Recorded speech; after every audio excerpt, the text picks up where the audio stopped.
देखते होता हमारे उड़हिया बैठी के पिपरा के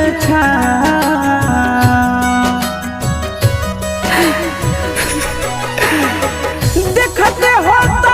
हमारे उड़हिया बैठी के पिपरा के रुक रुक रुक अरे टरेनिया रुक रुक रुक रे टरेनिया ले ले चल जनुआ के गाँव रुक रुक